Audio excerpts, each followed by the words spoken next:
안녕하십니까. 증시학도TV 시청자 여러분, 투자자 여러분, 독일마을 여러분, 그리고 청취자 여러분 모두 반갑습니다.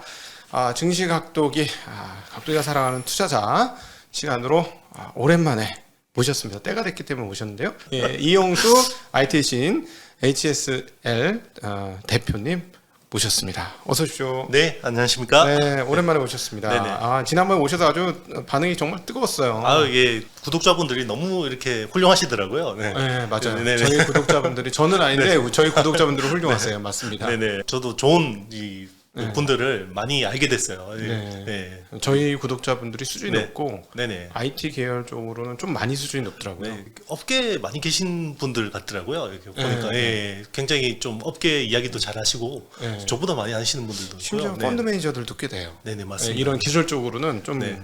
그래서 참 부끄럽고 저는 열심히 해야 되겠다는 생각을 항상 합니다. 네, 저도 항상 반성하고 있습니다. 요즘 아주 주식시장이 초토화가 돼가지고 네네. 특별히 그 중에서도 IT 그 IT 중에서도 반도체가 정말 초토화가 돼가지고 맞습니다. 네. 아주 뭐 다들 굉장히 힘들어하실 것 같아요. 네, 맞아요. 네. 우리 이 대표님 왜 모셨냐면 이제 때가 된 것 같다. 심리적으로 보면 전 그 부분은 되게 민감하게 생각을 하는데 이 정도면 정말 많은 악재들이 나왔고 심리가 이런 정도로 굳어질 수 있구나. 그러니까 대표적으로 하이닉스, 삼성전자 같은 경우를 보면 이 정도의 주가면 실적이 내년도에 도대체 얼마나 빠져야 되지? 그렇죠. 상상할 수 없을 만큼 꽤 많이 빠져야지 이 현재 주가가 설명이 되는 네네, 상황에 맞습니다. 도래했거든요. 그렇죠. 그러니까 뭔가 잘못된 거죠. 네네. 실적 전망이 잘못됐던가 아니면은 우리가 잘못 알고 있구나. 맞습니다. 네. 예, 예. 둘 중에 하나겠죠. 예, 네. 근데 실적 전망은 이제 하향되기 시작했어요. 네네. 슬슬. 그래서 이제 때가 왔다는 생각이 들고 일단 저희들 생각에는 내년도 반도체 비트그로스 증가가 생각만큼 쉽지 않으니까 지금 유통 쪽에서 생각하는 것만큼 추락하기는 만만치 않다. 물론 지금 유통 쪽에서 소매 디바이스, 디지털 디바이스 쪽은 확실히 감소하고 있는 건 맞는 것 같아요. 네네, 그죠? 맞습니다. 네. 노트북이라든가 그렇죠. 휴대폰은 우리가 매일 보고 있고 맞습니다. 훅훅 떨어진 건 맞는데 그럼에도 불구하고 정말로 그럴 것인가 하는 의문이 좀 있는데 어떻게 생각하십니까? 네, 뭐 서버 쪽 이제 수요에 대한 것들이 많이 나오고 있죠. 네. 사실 이제 우리 그 올 초에 제가 여기 나왔더라고요. 네, 나왔을 때는 이제 스마트폰에 대한 굉장히 희망적인 네. 전망을 했었잖아요. 네. 왜냐면 작년에 너무 안 좋았기 너무 안 때문에. 좋았으니까 그거 네. 뭐까지 다 팔린다. 그렇죠. 올해 네. 기대했었는데 이제 지금 결과치를 놓고 보면 작년 수준도 올해는 출하량을 밀어내기가 힘든 상황이고 네. 네, 이제 PC는 피크아웃을 한 거고 네. TV도 피크아웃을 했고 네. 이제 뭐 스마트폰은 지금 뭐 중국 락다운, 뭐 상하이 락다운, 뭐 베트남의 작업 일수 감소 이런 것들로 인해서 영향이 계속 네. 있었던 거고 그나마 이제 서버 쪽은 짱짱하다 이게 네. 이제 그동안 반도체를 버티고 오던 이제 논리였는데 맞죠. 예, 이제 인텔이 또 사파이어 레피즈를 레피즈 또 다시 정말 이거 몇 번 연기되는지 모르겠는데 네. 네, 사파이어 레피즈가 아마 네, 연내 출시가 지금 불투명한 상황이고 네. 네, 회사가 되게 웃긴 게 5월에 공식적으로 출시된다고 그 행사에서 이야기를 했었거든요. 네. 한 2, 3주 있다가 뒤집어 버린 거예요. 네. 네. 그러니까 이제 좀 문제가 있는 것 같고 제가 좀 이제 좀 업계 쪽에 통해서 좀 체크를 해보니까 수동 소자 쪽에서 뭔가 좀 이게 연결이 안 되는 이런 환성 문제가 있어서 네. 다행인 거는 공정의 문제가 아니라서 네. 네, 이게 뭐 아주 장기적으로 딜레이 될 것 같지는 않다라는 이제 그 반응이었거든요. 네. 네. 그래도 불행 중 다행인 게 그래도 내년 초쯤에는 출시되지 않을까 이런 네. 기대감이 있습니다. 그리고 네. 실제로 뭐 이제 기판이나 이런 것들 준비하는 업체들 동향을 보면 네, 그렇게 뭐 이게 막 오더컷이 갑자기 뭐 서버용 쪽으로 나오거나 뭐 이런 분위기는 아직까지는 아니더라고요. 그리고 사실 최전방에 있는 회사인 TSMC도 계속해서 내년도에도 또다시 그 가격을 6%인가 더 네네. 사람들이 가격을 올린다고 지금 뉴스가 네네, 나오고 맞습니다. 있고 네. 그리고 또 줄지도 않는다 그러고 네. 매출도 증가할 것 같다 그러고 그런 상황이 하여튼 유통이 안 좋으니까 모두가 다 안 좋다고 계속 얘기하고 있어서 네네, 맞습니다. 사실 좀 헷갈리기 있는 건 사실이고 근데 네네. 주가는 그거에 반영을 했어요. 유통업계에서 생각하는 맞습니다. 나쁜 것이 주가에 반영은 확실히 됐다. 네네. 예상을 모두 깨고 하이닉스 PBR 1배 좀 놀라운 걸 한 생각이 들 정도로 좀 네네. 낮아졌죠. 지금 어쨌든 이제 그 빗그로스 아까 말씀하셨는데 빗그로스 증가율이 굉장히 낮아질 것 같아요. 네. 반도체 업체들이 뭔가 투자를 보수적으로 한다라는 이런 것보다는 네. 지금 장비 리드 타임이 너무 늘어지고 있고요. 네. 이제 장비 업체들이 장비용 반도체가 없어서 생산을 못하는. 그냥 반도체 회사가 반도체가 없어서 반도체를 못 만드는 네, 맞습니다.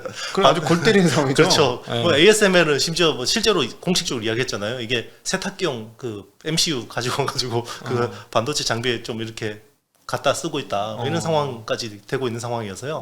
뭐 그래서 장비 리드 타임이 늘어나니까 지금 캐펙스 증가가 쉽지 않은 상황이고요. 맞아. 네네. EUV 장비가 지난달인가 네. 2대밖에 못 만들었다고. 뭐. 네네 맞습니다. 지금 뭐 거기다가 또 물동도 막히고 있고 네. 최근에 들은 내용인데요. 지금 삼성이 테일러에다가 지금 20조 투자를 하고 있잖아요. 네. 20조가 아닐 거라는 이야기가 많습니다. 그럼요. 30조가 넘어갈 것 같다라는 이야기인데요. 왜냐하면 공장 건설비가 건설비가. 더 올랐습니다. 지금 거기 맞아요. 파일 받고 있는데요. 파일이 20배 올랐대요. 콘크리트 파일. 우리 회사 우리나라에도 그거 있는데 삼모모식이라고 있는데 네네. 거기도 돈은 많이 받는 주가는 폭락을 했던데. 그렇죠. 네. 지금 모든 비용들이 다 올라가고 있어서 지금 거기 증설도 지금 녹록지 않다라는 거고요. 그러면 빅그로스가 증가할 수 있는 여지들이 지금 굉장히 제한적이고, 뭐 물론 수요 시장이 안 좋은 거는 뭐 지금 뭐 침체가 오거나 불황이 오면 당연한 건데 네. 그만큼 공급도 녹록지 않다라는 거죠. 지금 공급 증가율이 녹록지 않은 거고요. 그리고 이제 이게 테크 마이그레이션이라고 해서 기존에 뭐 18나노, 19나노 뭐 이런 것들을 뭐 16나노, 14나노로 전환을 하면 네. 수율이 떨어지고 그리고 이제 그 공급이 또 제한되잖아요. 네네. 이제 그런 것들도 영향이 있다라는 거죠. 네. 우리 혹시나 네. 저희 보시는 분들 다 전문가분들이 많지만 네네. 초보자분들을 위해서 네. 비트그로스 개념을 살짝 설명을 해주시면 좋을 것 같아요.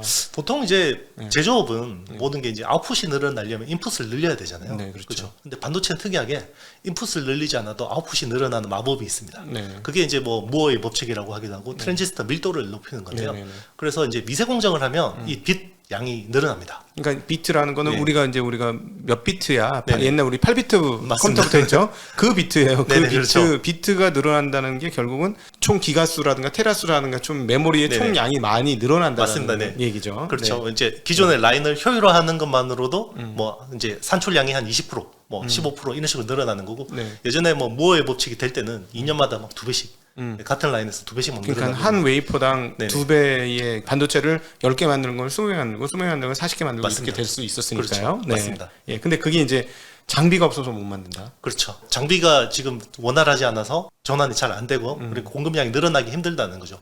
지금 이제 어떤 시장에서 모든 걸 전제하는 거는 공급이 어느 정도 안정적인데 이제 수요가 그러니까? 빠그러진다.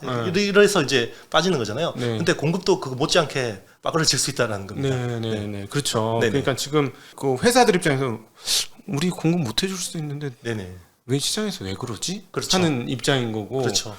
비트그로스라는 게 쉽게 얘기하면 45도 각도로 맨날 우상향하던 거잖아요. 네네. 그렇죠. 항상 늘어났기 때문에 그거를 그냥 당연한 걸로 여겨서 맞습니다. 늘어난 것만큼 생각해서 그게 그냥 1이야. 항상 늘어나야 1이야. 맞아요. 네. 그러니까 뭐 45도 각도로 늘어나야 그게 1인 거지. 근데 이번에는 그 각도가 뭐 예를 들자 뭐 20도로 줄어든다든가 네네, 이렇게 맞습니다. 된다는 거잖아요. 그렇죠. 공급단에서. 네. 공급단에서 그렇게 하면 공급하시는 입장에서는 야 너희들 원하는 만큼 못 줘. 근데 왜 가격이 빠져? 그렇죠. 이런 생각을 하는 맞습니다. 거고. 네. 지금 업계 딱 이야기가 그거예요. 예, 네. 예. 근데 어쨌든 뭐 최근에 반도체 디램 값은 조금 떨어져요. 네네. 예. 맞습니다. 그거는 확실히 그 유통업체에서 영향을 미쳤기 때문에 그렇다고 봐야 되나요? 어떻게 봐야 되나요? 일단은 이제 DDR4에서 5로 전환되는 걸 감안하고 모든 걸 계획을 짰을 거 아니에요. 그렇죠. 그런데 이제 DDR5 전환이 늦어지면 DDR4는 수율이 거의 황금 수율이 나와요. 아 이제 거의 네. 예. 네, 그러면 공장에서 거의 네네. 다 만든다 이거지. 네네, 버리는 그렇죠. 거 없이. 네, 맞습니다.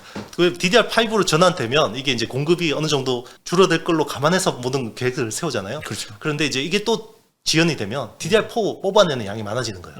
그렇기 때문에 이제 일단 일시적으로 뭔가 이제 공급이 많아질 수 있고 어떤 재고 처리를 또 해야 되는 부분들이 있기 때문에 네. 그런 것들이 이제 유통 시장에 영향을 미치고요. 실제로 그런 것 때문에 가격이 좀 단기적으로 빠질 수 있다라는 겁니다. 네. 결국 다 인텔 때문에.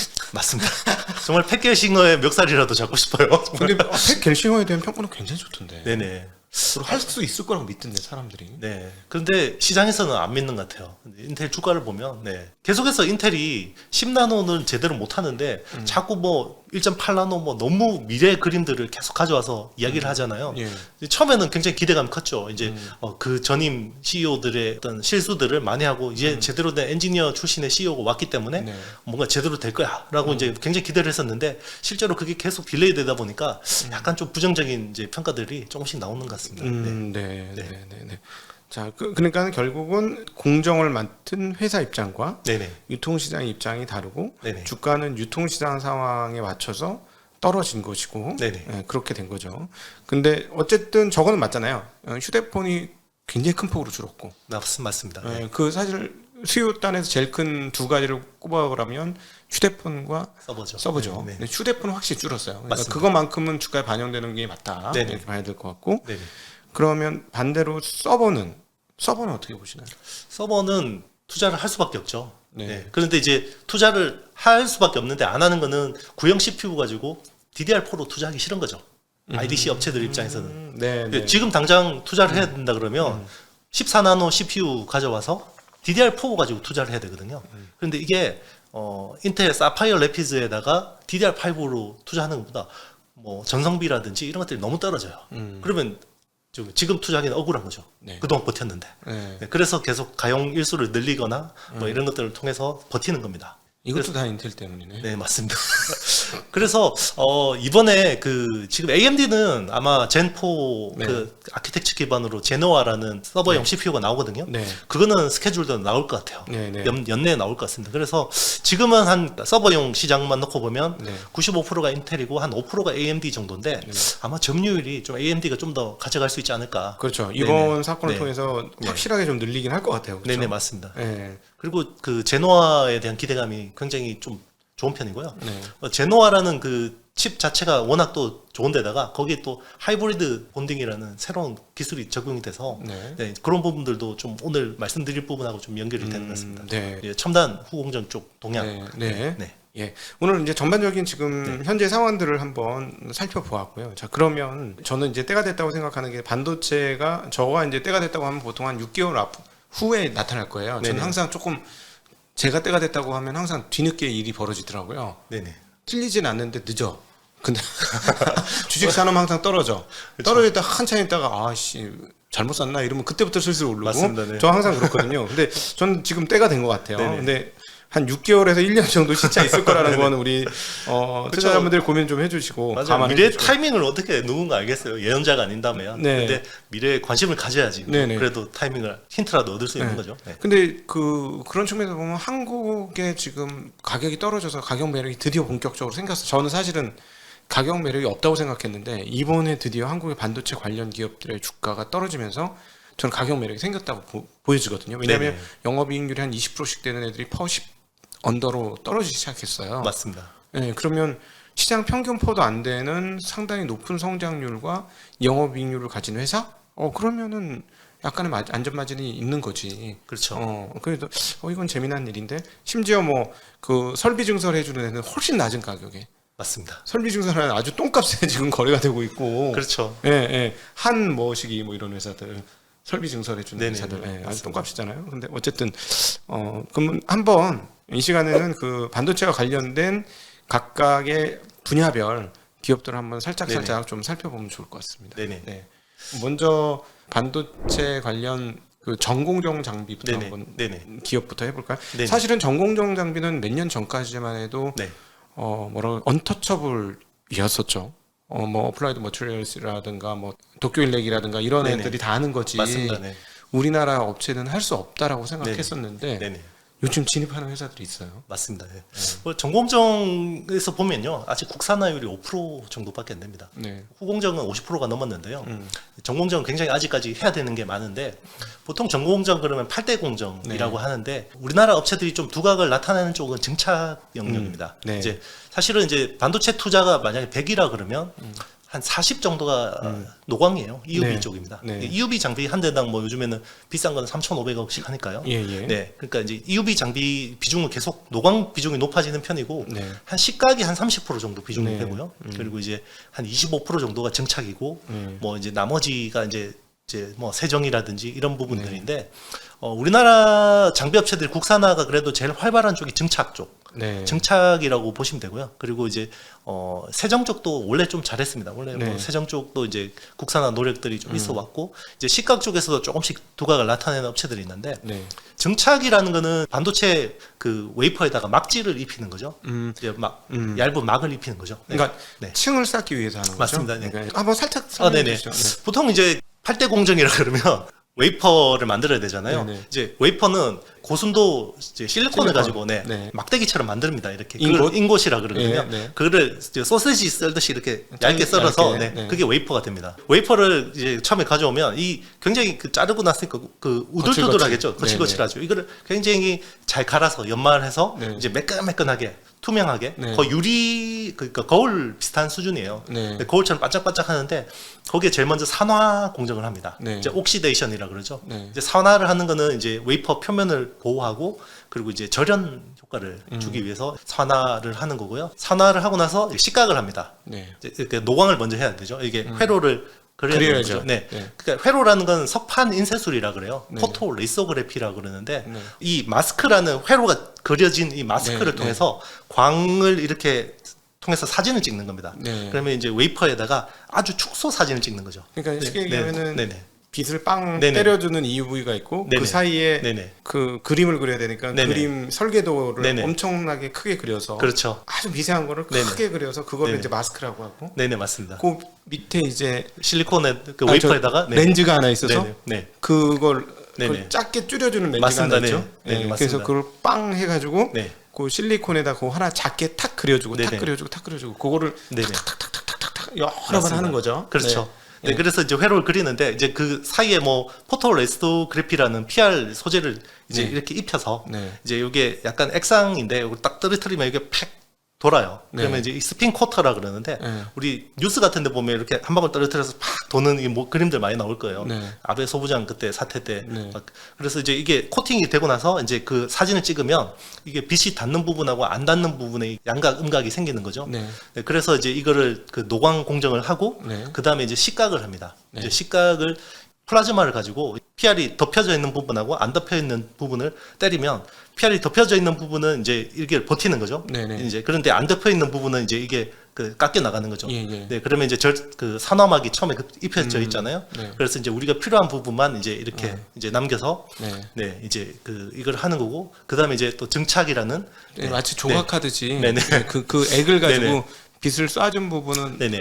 액이 있는데 빛을 안 맞은 부분은 남아 있고 맞은 네네. 부분은 없어지고 네네. 그래서 이제 그걸 뭐라고 하죠? 부조같이 이렇게 쭉 올라온다는 얘기인 거죠. 네네, 그렇죠. 네. 네. 그래서 뭐 이거를 이제 8대 공정을 다 설명하면 너무 이제 길고. 네네. 기니까 네. 그래서- 사실 제일 중요한 4개 공정만 이야기하면요. 이제 증착, 노광, 식각, 세정. 네네. 요게 이제 보통 이제 이 마스킹 공정을 네. 통해서 이제 이거를 디램 같은 경우는 한 26번을 반복합니다. 예. 그러면 이제 회로가 26개 이렇게 쌓이겠죠. 쌓여, 예. 네. 이제 이런 식으로 층층이 쌓는 건데 증착은 네. 그 한 층 다 만들고 나서 네네. 아파트 2층으로 올라가기 네네, 위해서 맞습니다. 네. 칸막이 만들어 주는 거죠. 네네, 맞습니다. 예, 네네. 그게 이제 증착 장비가 네네, 하는 맞습니다. 거고. 네. 그게 이제 원래는 이제 어플라이드 머티리얼즈나 네. 뭐 이제 외산 업체들이 되게 잘 했는데 이게 한 2014년쯤에 이제 국산화가 시작이 됐어요.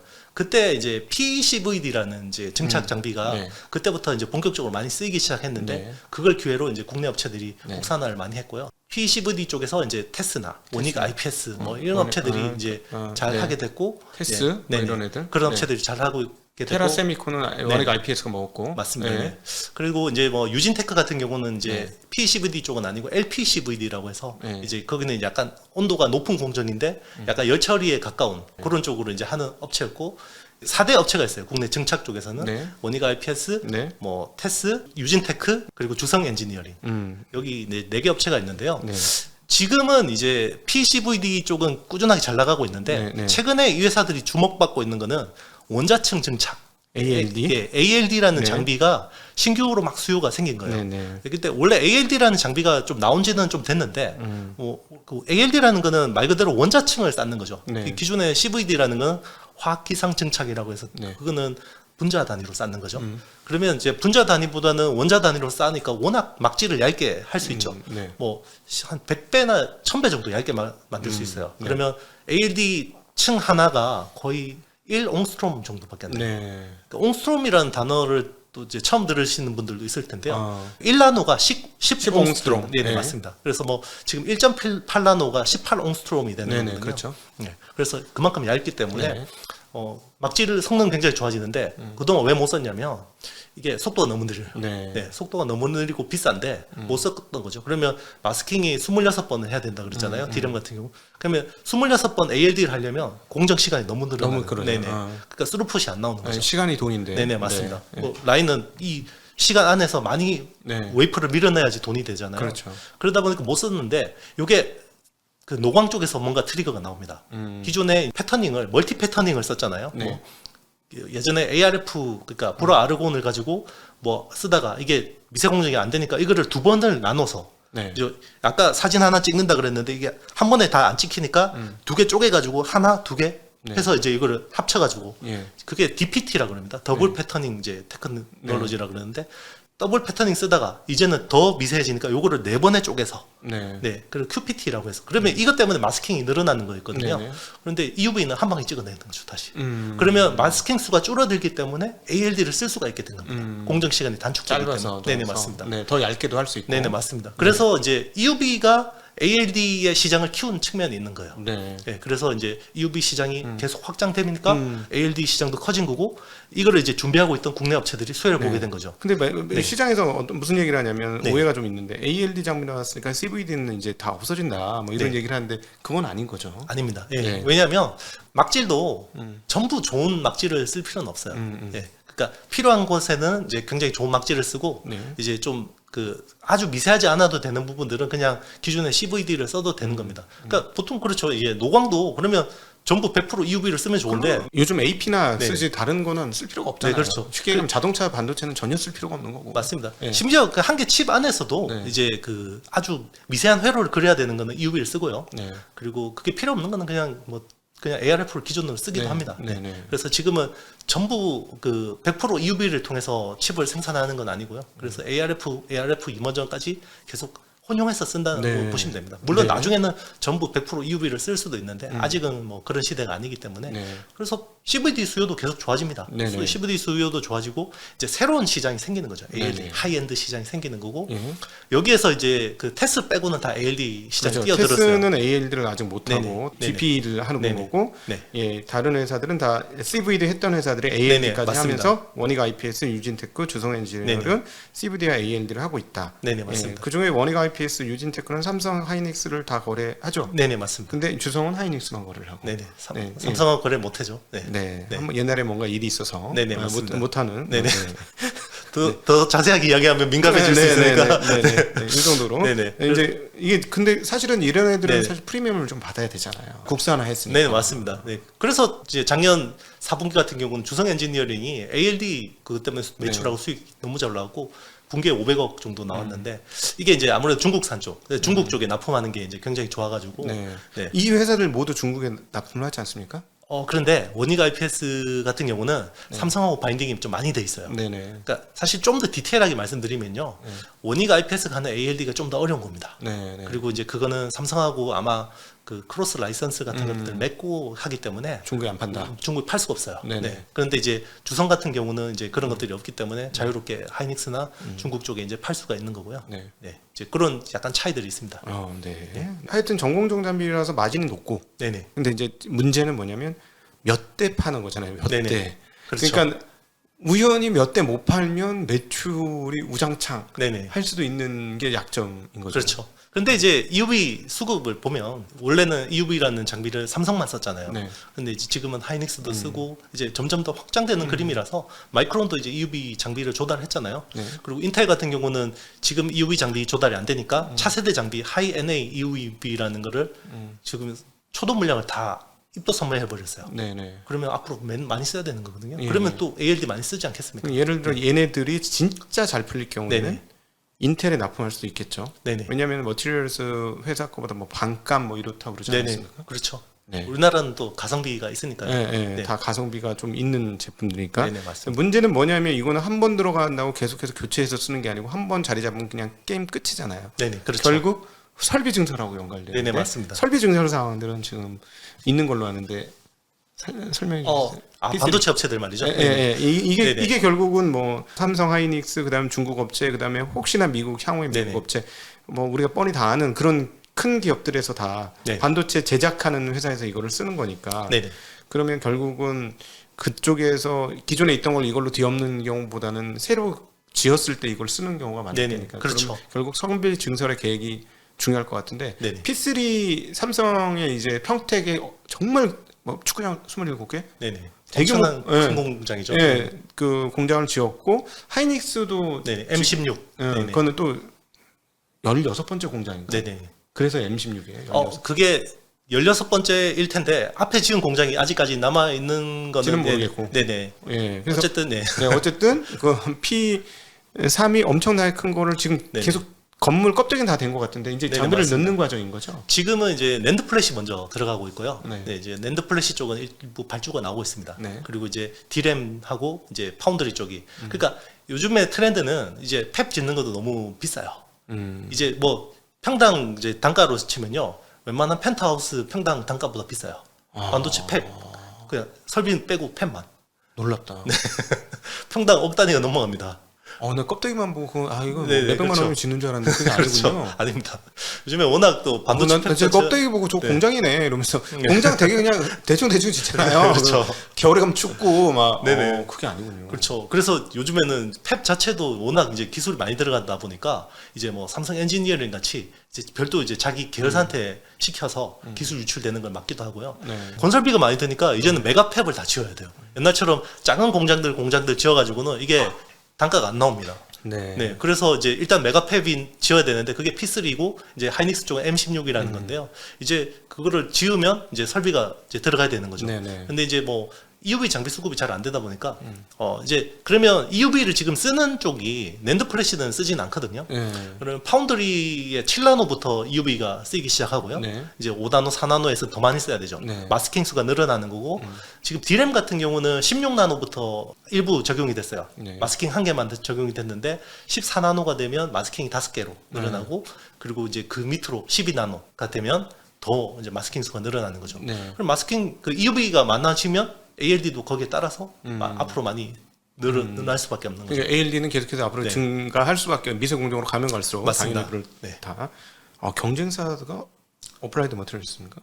네네 맞습니다. 어플라이드 머티리얼즈도 하고 있고요. 네, 뭐 이제 저기 테이 같은 업체 네, 그리고 도쿄 일본의 고쿠사이 일렉트릭이라는 회사가 되게 잘합니다. 네. 원래 고쿠사이 같은 경우는 어플라이드 머티리얼즈가 인수를 하려고 했다가 네. 이게 이제 독점 이슈가 있다고 해서 이제 그게 승인이 안 났어요. 그래서 결국 인수를 못했고요.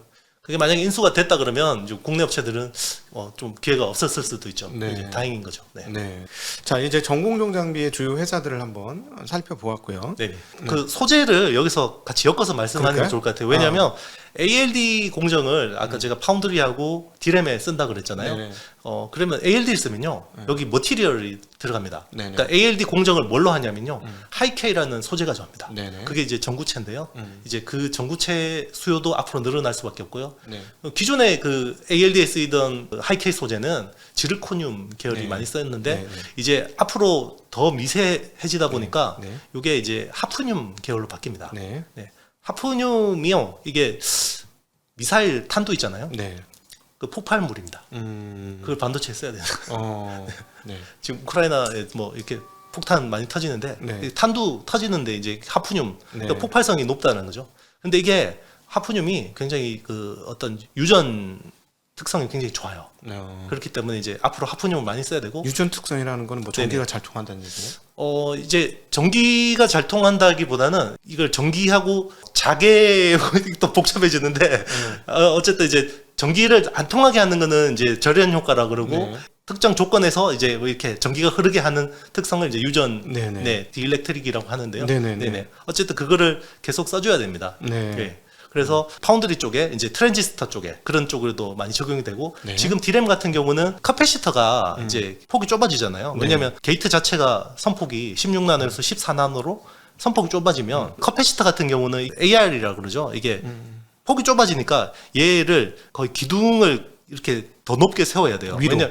왜냐하면 안에 들어가는 최적은 어느 정도 유지를 해줘야 되거든요. 그러니까 입지가 네네. 작아지니까 네네. 아파트 올리듯이 네네, 맞습니다. 인구 이 밀도는 유지를 해야 되니까. 그렇죠. 네네. 이 밀도가 줄어들긴 하는데 그래도 이제 전자가 너무 수가 줄어들면 이게 인지를 잘 못할 수가 있거든요. 회로에서. 네네. 그러다 보니까 이제 이쑤시개에다가 정말 이제 갈수록 위로 통이 커지는 이런 것들을 세워야 되는데 이게 자꾸 무너지고 네. 그리고 이제 안에 있던 전자가 막 튀어나가서 네. 이제 전자가 여기 가득 차 있거나 비어져 있거나 이렇게 해야 0, 1 이게 똑바로 그렇지. 그게 되는데 누설 전류도 네네, 없는 거고 누설 그렇게 전류가 돼. 생기다 보니까 이거를 그 카패시터를 싸줘야 됩니다. 네. 그래서 유전막 하나 싸주고 절연막 하나 싸주고 네. 유전막 이런 식으로 싸줘야 되는데 거기에 ALD가 씁니다.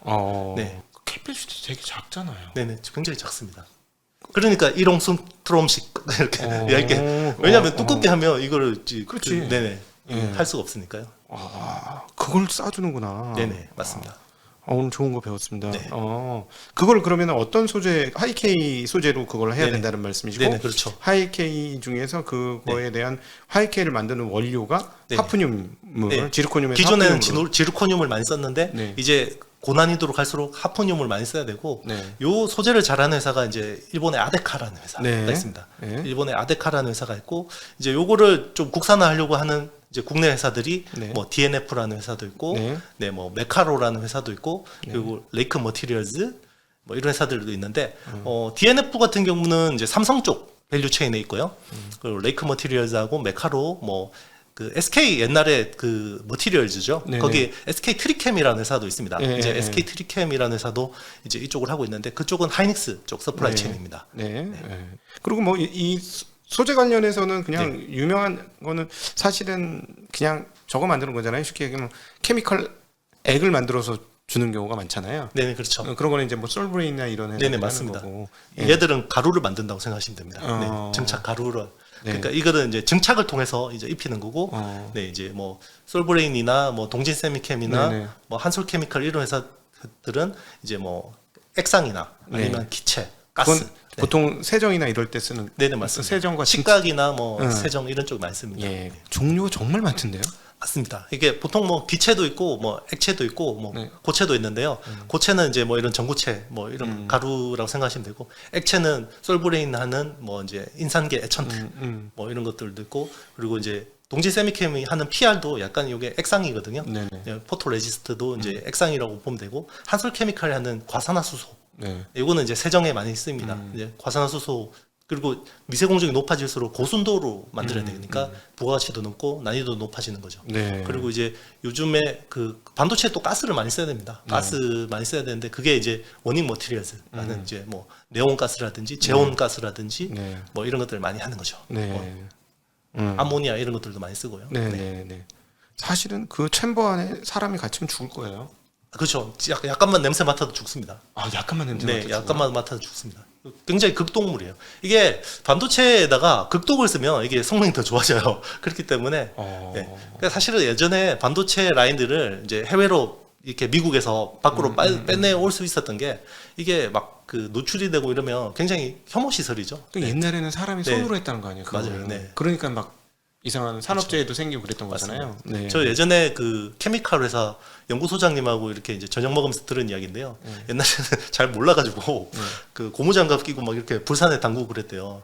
그래가지고 이 고무장갑이 이렇게 찢어져 있었던 거죠. 이렇게 엄지 손가락이 담궜는데 괜찮더래요. 그래가지고 다음날 아침 일어나 너무 아파서 병원 갔다 그러더라고요. 뼈가 다 녹아버렸대요.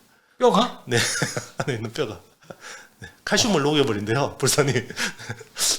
끔찍해요. 네, 끔찍합니다. 네, 그래서 네, 네, 네. 아니, 지금은 이제 그런 수준은 아니고요. 이제 처음에는 우리나라도 막 너무 이게 기초 기술이 없는 데다가 이거를 이제 그냥 막 하다 보니까 이제 그런 거고 지금은 이제 안전 이런 거 엄청 네. 잘 하고 있고요. 네, 예, 그렇죠. 네. 네, 네. 그러니까 막 뭐 그 하이닉스에서 자랑하는 게 우리의 그 폐수, 네네. 폐수에서 물고기가 자란다, 뭐 네네. 이런 거 선전하고 그러잖아요. 맞아요. 네. 네. 그만큼 우리나라가 이제 안전 처리 기술들이 좋아진 거예요. 네. 이런 것 때문에 요즘에 이제 스크러버라는 장비가 뜨고 있죠. 네. 이제 스크러버라는 거는 이제 그 반도체 라인에서 쓰는 유해한 가스, 아까 반도체 가스들 있잖아요. 사람 맡으면 죽는 거, 그걸 그냥 배출하면 안 되잖아요. 네. 그래서 이런 것들을 점점 더 잘 배출하기 위해서, 잘 정화하기 위해서 스크러버라는 장비를 씁니다.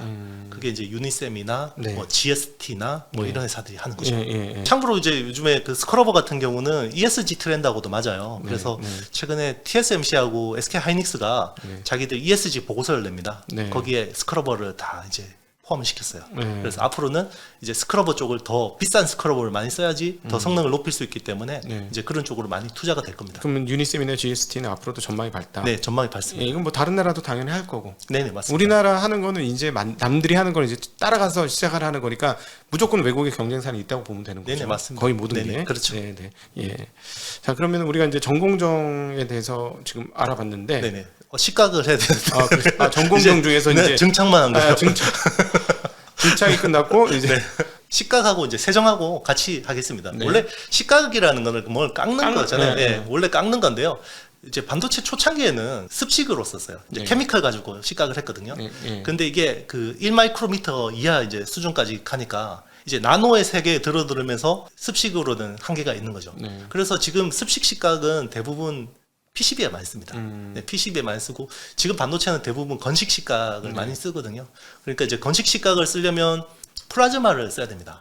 이제 이래 진공 체인버 안에다가 네. 이제 반도체 웨이퍼를 넣고 네. 이제 그 특정 부분만 이렇게 깎는 거죠. 네. 이제 플라즈마 가지고 굉장히 짧고 강하게 때려야 되는 건데 네. 플라즈마라는 게 뭐냐면요. 네. 자연계에 존재하는 우리 물질은 액체, 고체, 기체밖에 없잖아요. 네네네. 근데 제4의 상태가 있습니다. 그게 플라즈마 네네네. 상태고요. 우리 태양이 이글이글 거리잖아요. 네. 그게 플라즈마 상태거든요. 그러니까 양전하고 음전하가 막 불안정하게 막 옮겨 다니는 상태예요. 우주의 거의 99%는 플라즈마 상태라고 보면 되는데 우리 지구상에서는 플라즈마를 잘 볼 일이 없죠. 네. 근데 이제 이거를 의도적으로 플라즈마를 만들어서 이제 그걸 처리를 하는 게 이제 요즘의 반도체 건식 식각인데요. 야, 그러니까 장풍 같은 거 날아가는 거네. 네, 맞습니다. 장풍 같은 거네. 네네, 눈에는 그렇죠. 보이지 않는데 뭐가 네네. 뭐가 오긴 왔어. 그렇죠, 네. 나 한 대 맞았어. 네네. 근데 우리가 알고 있는 그런 건 아니야. 뭐 이런 네네. 거네요. 그렇죠. 네. 그 식각을 통해서 이제 회로를 필요한 부분 남기고 필요 없는 부분은 이제 네. 그 제거하는 게 식각이라는 건데 그러면 이제 안에 웨이퍼가 들어가잖아요. 네. 그러니까 웨이퍼가 들어가는데 그 안에 있는 소모품들도 빨리 상할 거 아니에요. 그러겠죠. 플라즈마 같이 두들겨 맞을 거니까 네네. 이제 그래서 이제 그 파츠류들이 굉장히 많이 쓰입니다. 그렇죠. 뭐 TCK라는 업체도 TCK 있고, 제일 유명한 회사죠. 그렇죠. 네. 뭐 하나 머티리얼즈도 있고, 네, 네. 원익 QNC도 있고, 네. 뭐 이런 회사들 월덱스 뭐 네, 요 월덱스. 네. 네네네. 요 정도 한 4개 정도 회사만 이제 좀 말씀드리면 참 이런 여기- 회사들이 네. 여기에 한 맺힌 종목 하나 있다 저는. 두 개 있다 두 개. 아니 세 개 있다 세 개. 네네. 이 중에 네. 한 맺힌 게 세 개가 있어요. 아, 네. 제가. 그 실제- 어마무시하게 성장했어요. 그렇죠. 실적은 멀쩡하게 나오는데 주가만 빠졌죠. 아니 나는 네. 무작위에 네. 무작위에 한이 맺혀 있어요. 네네. 하나는 자기를 했는데 두 개는 자기를 했지. 네. 네. 네. 아주 이 회사들은 근데 이상하게 쌌어요. 네네 맞아요. 다른 애들보다. 네네. 퍼가 월텍스 같은 경우는 퍼가 한때 5인가 6밖에 네네 안 맞아요. 했었어요. 맞습니다. 네, 굉장히 쌌죠. 네, 굉장히 쌌는데 이제 제 자리를 갖고 TCK는 또 항상 비쌌고. 맞습니다. 네. 네네. 그게 약간 키 맞추기들 하더라고요. 네. 이제 다시 그 본론을 말씀드리면 네. 이제 이런 애들이 이제 식각 공정에서 쓰니까 이게 빨리빨리 상하니까 이런 것들을 이제 갈아줘야 되는 거죠. 네. 예전에는 플라즈마 자체가 강도가 요즘보다 약하니까 네. 뭐 한 3개월이나 6개월 만에 갈아줘야 된다 그러면 요즘에는 미세 공정이 되니까 플라즈마 강도를 굉장히 세게 높여요. 네. 그러다 보니까 빨리 갈아줘야 되는 거죠. 그러다 보니까 이쪽 수요가 늘어나는 거고요. 네네. 이제 이런 반도체 전공정 소모품을 하는 회사라고 생각하시면 됩니다. 이런 네. 회사들이. 소모품이죠. 소모품. 네네. 뭐 그렇죠. 예를 들어 TCK는 그 링이야 링. 네네. 그 웨이퍼를 잡아주는 거. 네네, 맞습니다. 쉽게 좀 공업팔 네네. 그런 거죠. 그렇죠. 예, 근데 그 같이 플라즈 맞아서 같이 맞는 거죠. 나 상하고 있어. 네네. 뭐 이런 거잖아요. 네네. 그렇죠? 네네, 맞습니다. 반도체 챔버 안에 여러 가지 것들이 있는데요. 가장 뭐 좀 어떻게 보면 요즘에 주목받는 거는 링, 방금 말씀하신 링이고요. 네. 이제 링은 이제 반도체 웨이퍼를 테두리 쪽에 그냥 동그랗게 생겼어요. 그냥 네. 웨이퍼를 딱 이제 잡아주는 건데 네. 그냥 그 웨이퍼가 P자라 그러면 이제 P자 이렇게 안 흔들리게 딱 잡아주는 요게 포커스 링이라고 생각하시면 되고요. 네. 그리고 이제 이 포커스 링은 또 이제 그 플라즈마를 또 이 웨이퍼 쪽에 집중해서 이제 받아줄 수 있게 요걸 또 해주는 역할도 하고 그리고 이제 그 웨이퍼를 밑에 놓는 밑에 이제 정전 척이라는 게 있어요. 이제 그 웨이퍼를 놓는 밑에 그 척도 있고요. 그리고 이제 플라즈마가 필요하다고 그러잖아요. 네. 플라즈마를 만들려면 가스들을 그 진공청이 받는 여러 개의 가스들을 혼합시킵니다. 네. 그 혼합시키는데 그 가스들이 일렉트로드라는 판을 통과하게 되면 플라즈마로 바뀌어요. 그래서 그 일렉트로드를 하는 회사도 있고요. 그 일렉트로드를 잡아주는 가이드링이라는 게 있습니다. 이제 그런 것들도 하고요. 뭐 일렉트로드를 하는 회사 중에 대표적인 게 하나 머티리얼즈. 하나 머티리얼즈. 네, 하나 머티리얼즈, 뭐 이제 월덱스 뭐 이런 회사들이 일렉트로드를 하고요. 네. 그리고 이제 가이드링도 합니다. 네. 가이드링도 하고 그리고 이제 링은 또 소재가 실리콘 소재도 있고요. 네. 그리고 실리콘 카바이드라는 소재도 있습니다. 네네. 그러니까 실리콘 카바이드 쪽에서 거의 독점하던 회사가 TCK. TCK 일본계 회사죠. 네, 맞습니다. 대주주가 TDK인가? 도카이 카본입니다. 도카이 카본 네, 맞아, 도카이 카본. 도카이 카본 그래도 코리아라고- 네네. 도카이 카본 코리아에서 TCK야. TCK 맞습니다. 맞아요. 네. 네, 맞아. 그래서 원래는 실리콘 소재를 썼는데 아까 말씀드렸다시피 이걸 빨리 상하니까 얘를 자주 갈아줘야 되는 거죠. 네. 그러면 반도체 업체 입장에서는 이걸 갈아주려면 라인을 세워야 되죠. 네, 그렇죠. 어떤 장치 산업하는 업체 입장에서는 라인 세운다라는 거는 굉장히 큰 비용이에요. 그럼요. 그 네.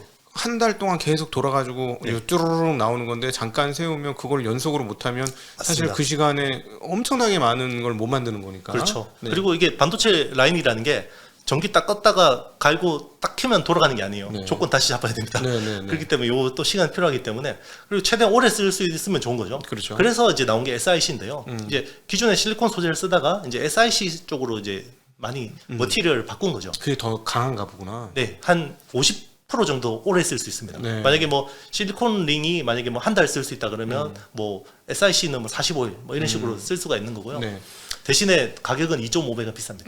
네, 그래도 많이 쓰는 거죠. 그렇죠. 사실 네. 소모품인데 네네. 비싸도 공정 효율을 높여주면 뭐 아낄 게 아닌 거지. 맞습니다. 걔네들 입장에서. 네네. 네. 그래서 이제 TCK가 그 항상 비쌌던 게 네네. 얘가 이쪽 시장을 독점을 하고 독점하고 있었죠. 왜냐하면 도카이 카본이 SiC 파우더를 주면 이걸 가지고 SiC 링을 만드는 게 TCK이다 보니까 이제 독점을 했는데 이게 독점 구조가 작년 말에 깨졌죠. 하나 머티리얼스가 드디어 이 링을 네. 만들어서 독점 구조가 깨져가지고 그때 TCK 한번 왕창 빠지고 네네. 하나 머티리얼 오르고 그랬는데 거의 시총이 거의 근접하기도 했었죠. 그런데 네, TCK는 매출이 하나도 안 줄었어. 맞습니다. 네. 그래서 다시 올랐어. 그렇죠. 네. 왜냐면 SiC 자체가 네. 앞으로 계속 그쪽으로 바뀔 수밖에 없고 머티리얼이 수요가 계속 늘어나요. 그렇기 때문에 독점 구조는 깨졌지만 아직까지 선점 위치 입지는 여전하다라는 거고요. 그래서 하나 머티리얼즈하고 이제 KNJ라는 작은 회사 있습니다. 네. 거기서도 이제 시장에 진입을 한 거죠. 네네. 네, KNJ하고 뭐 하나 머티리얼즈 이런 회사들이 SiC 쪽을 들어오면서 TCK가 많이 밀렸고 네. 그런데 지금 SiC 같은 경우는 낸드 플래시 쪽만 씁니다. 예. 이제 아직까지는 이제 디램이나 뭐 파운드리 쪽은 파티클 이슈가 좀 있어요. 이제 네. 그 SiC 쪽에서 뭔가 파티클들이 잘 나오나 봐요. 네, 그런 것들 때문에 기존에 이제 파운드리나 디램 쪽은 아직까지 SI 링이나 쿼츠 링을 씁니다. 네. 반도체 파츠 전체 시장을 한번 놓고 보면요. 네. 파츠 전체 시장이 한 6조 정도 됩니다. 전 세계 네. 연간으로 네. 6조 정도 되는데 그 중에 4조가 쿼츠입니다. 음. 쿼츠라는 건 이제 네. 석영유리거든요. 그리고 뭐 한 5천억 정도가 뭐 이제 그 실리콘 소재, 그리고 뭐 한 3, 4천억 정도가 SiC 소재, 네. 나머지가 뭐 알루미나 같은 뭐 이런 파인 세라믹 이런 것들을 보시면 되는데요. 쿼츠가 제일 큰데 그래서 원익 QNC가 쿼츠 앤 세라믹. 네네. 네. 원익코치였죠 옛날에. 네, 맞습니다. 예, 예, 네. 예. 그래서 이제 지금도 뭐 쿼츠가 대부분이라고 보시면 되고요. 이제 쿼츠는 전반적으로 굉장히 많이 써요. 뭐 네. 이제 뭐 웨이퍼를 옮기거나 뭐 이제 뭐 이런 비커 같은 것도 만들 때도 쿼츠 외워 가지고 만들고요. 왜냐면 이제 실리콘하고 물성적으로 제일 비슷해서 네. 이게 반도체라는 건 굉장히 민감해요. 회로가 이제 케미컬도 많이 쓰고 막 하다 보니까 그 이게 오염이 될 수가 있습니다. 이온이나 이런 것들이 묻어올 수 있기 때문에 그래서 쿼츠도 한 쓰다 보면 갈아줘야 돼요. 계속 네, 네. 이게 케미컬에 노출되다 보니까 그 시각의 공정 난이도가 높아질수록 파츠 쪽에 이제 네. 그 교체 수요는 늘어날 수밖에 없다. 그래서 원익 QNC가 재작년이었죠. 재작년에 큰 회사를 인수를 했죠. 그 어디야? KCC하고. 그래서 결국 그거 네네. 쪽에서 가졌죠. 아, 그 모멘티브. 모멘티브. 네네. 세계 최고로 큰 맞습니다. 예. 모멘티브라는 회사는 이제 반도체나 뭐 디스플레이 이런 쪽에 머티리얼 하는 회사인데 네. 거기에 쿼츠 쪽 사업부를 인수했어요. 그래서 MOMQ라는 회사가 이제 네. 미국 자회사가 있는데 그러니까 이제 쿼츠 원재료를 내재화를 한 거죠. 그렇죠. 이제 그 전에는 사실은 이제 일본의 토소 같은 회사들한테 수입했는데 맞아. 걔들이 경쟁사예요. 그 경쟁사에다가 머티리얼을 사오니까 약간 좀 이게 영속 가능성이 좀 문제가 있는 거죠. 그래서 네네. 이거를 인수를 했는데 네. 계속 적자를 봤어요. 이게 그래, 맞아. 네. 계속 적자를 봤어요. 네네. 그래서 사실 원익 QNC 주가가 되게 네. 낮았던 건데 네. 최근에 이게 턴어라운드를 엄청 세게 했습니다. MOMQ가. 그래서 네. 지금 숫자가 잘 나오는 게 네. 사실 그 원재료 가격 인상 때문에 좀 네. 수혜를 보는 거예요. 그래서 네. 그래서 이제 얘도 많이 주가가 올랐죠. 네네, 그 맞습니다. 2년 전에 비해서 굉장히 주가 많이 올랐습니다. 네네. 네. 맞습니다. 네. 너무 재밌습니다. 저는 네네. 지금. 네. 한번 정리가 싹 되네요. 아, 네네. 너무 감사한 시간이네. 네. 그리고 이제 그 파츠 같은 경우는 이제 시장이 비포 마켓이 있고 애프터 마켓이 있어요. 네. 그래서 이제 비포 마켓은 이 장비 업체에다가 파는 회사들이고요. 쉽게 하면 네. 그러니까 예를 들어 EV 만드는 회사들도 그걸 사가는 거죠. 네네 맞습니다. 그러니까 네. 예를 들어 원익 랩 리서치 같은 식각 업체들이 원익 QNC가 그런 회사한테 직접 네네 납품을 하는 맞습니다. 거죠. 네. 그게 이제 비포 마켓이고 비포 마켓이 단가가 훨씬 좋아요. 네. 그리고 이제 애프터 마켓은 이게 이렇게 생각하면 되겠어요. 이게 우리 프린터 잉크 카트리지 되잖아요. 그 정품 카트리지는 비포 마켓. 네네. 그리고 이제 애프터 마켓은 이제 교체용 카트리지. 네. 그렇게 생각하시면 타이어 시장하고는 비슷한 거예요. 네네, 맞습니다. 네, 자동차 회사가 끼워주는 타이어, 그다음에 그렇죠. 타다 보면 우리가 바꿀 때 우리가 알아서 바꾸는 타이어. 네네 맞습니다. 네. 그래서 뭐 TCK하고 하나머티리얼즈는 비포 마켓이니까 마진율이 굉장히 높은 편이고요. 네. 월덱스 같은 경우는 그동안 좀 저평가받았던 게 애프터 마켓 업체예요. 그러다 뭐 KNJ 같은 업체도 애프터 마켓이고요.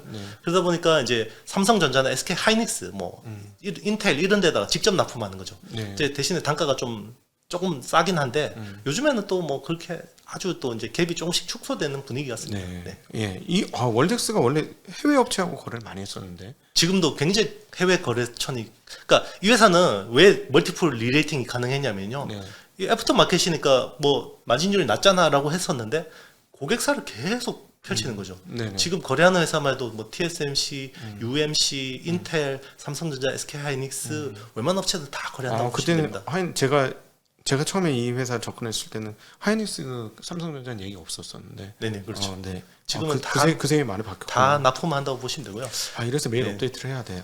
게을러 가지고. 네. 그래서 비포마켓 업체들은 오히려 좀 약간 바인딩 되는 게 있는 거죠. 하나 머티리얼즈 같은 경우는 70% 매출이 텔 쪽에서 나옵니다. 네. 그러니까 뭐 요즘에는 뭐 램 리서치하고 어플라이드 머티리얼즈도 거래를 하긴 하는데 네. 아직 뭐 한 자리 수준이고 그런 이제 오히려 뭐 애프터 마켓도 거래처만 많아지면 나쁘지 않다라는 인식이 생긴 것 같습니다. 네. 네. 장비 회사를 하나 빼먹었는데요. 네. 건식 식각 쪽에서 그래도 뭐 국내에서 또 국산화를 한 회사가 한 개 있습니다. 네. 상장사는 APTC라는 회사고요. APTC. 네. APTC라는 회사가 있고 개 고생했던 회사죠.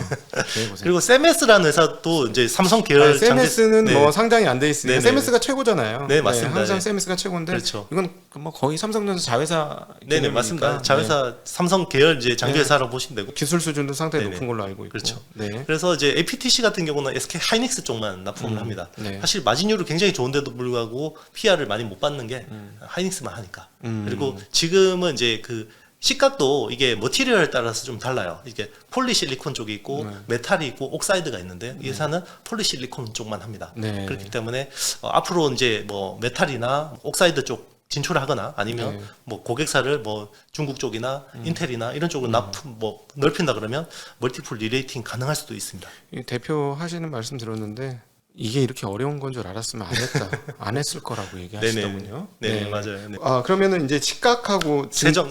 네, 식각하고 세정, 네. 그다음에 파츠에 네네. 대한 이야기를 쭉 나눠봤고요. 네네. 자, 이제는 전공정이 끝났습니다. 네네. 예, 한국의 전공정 업체들 옛날에는 정말 없었는데 정말 많이 생겼어요. 근데 이름이 다 영어라서 네네. 참 외우기 힘들어. 정말 끝도 없어요. 이 반도체는 진짜 어려워. 정말 어려워. 근데 네네. 이게 지금 우리 아시겠지만 저희 증시각도 TV에서 반도체 공부를 탑다운으로도 굉장히 많이 하고 있고 시장에 대한 분석도 많이 하고 있는데 지금 이거는 바텀업을 지금 우리 이 대표님이 해주시는 거고 실제로는 이게 중요합니다. 투자에 있어서 이게 제일 중요해요. 사실은 이걸 하려고 그 탑을 하는 거니까. 네네, 맞습니다. 네.